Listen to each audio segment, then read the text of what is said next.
Hi, my name is Reid, and this is my wife, Megan. We've been coming to EC for about the last 2 years together. I guess I'll start at the beginning. About 9 years ago, I was told by a doctor that I had a few different infertility diagnoses, and I was diagnosed with endometriosis and PCOS, polycystic ovarian syndrome. And at the time, I didn't really know what that meant, and then as I saw a few more specialists, I was told by a few different doctors that getting pregnant would be really hard when I wanted to. And I kind of took on that identity, the identity that I would never get pregnant, or I could not get pregnant because I had been told that. After we got married, and even before that, we knew that we wanted to have a family. Those conversations were always really scary for me because I had this narrative on my life that I would never be able to have children, even though I wanted a family so badly.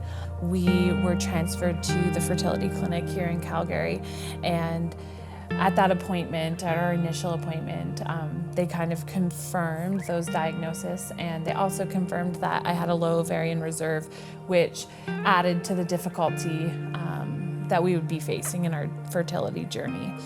And it was hard. I felt a huge burden, and I felt as though, becoming a mom just probably wasn't something in the cards for me, or building our family would look differently.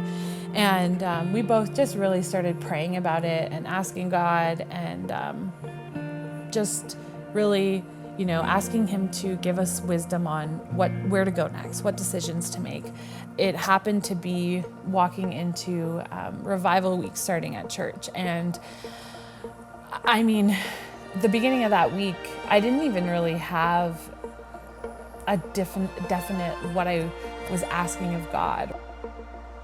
Wednesday, the message really resonated with us. It was Pastor Brent, and he was speaking about a message around miracles and unbelief, and it really resonated with us.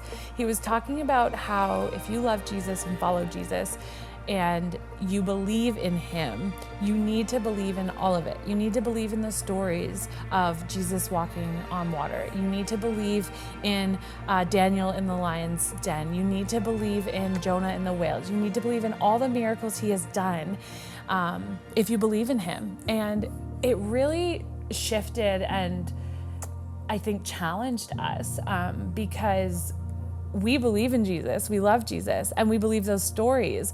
So how could we not believe that if God can do those big things, those big miracles, how could we not believe that He could do a big miracle for us and for our family?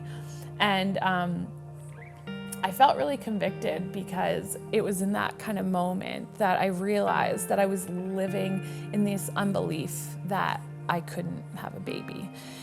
And we were prayed over that night for unbelief, and we've started to feel a shift just in our posture towards prayer and our miracle, and it just really shifted something in us. We got home that night, and I said to Reid, I know this cycle wasn't our chance. We don't have our baby right now, but I truly believe God's going to do something big, and He's going to provide for us. And we just prayed. We sat together and prayed that night. And the next morning, the fertility clinic had called us. We had gone for blood work earlier that week, and we were waiting to see where I was at so that we could start the next treatment. And they called us to tell us that my beta levels were rising and that we were pregnant. And we were sitting actually out having breakfast. It was 8 o'clock in the morning, and we got this phone call. And I couldn't even for a moment believe the words she was saying. And I heard God say, I told you I could do it. And I told you, you have to believe. And in that moment, I just knew that I could no longer live under this narrative that God couldn't, that there was stuff that God couldn't do, because He is a living God. He's a God of miracles. And here we are now holding our little miracle baby. Her name is Joella Jane. She's almost 3 months old, And God does do miracles. He does. He's a living God, and he is a God who can do anything and everything and so much more than we can even imagine. And I think we just hope that this encourages you, that God does do miracles still to this day.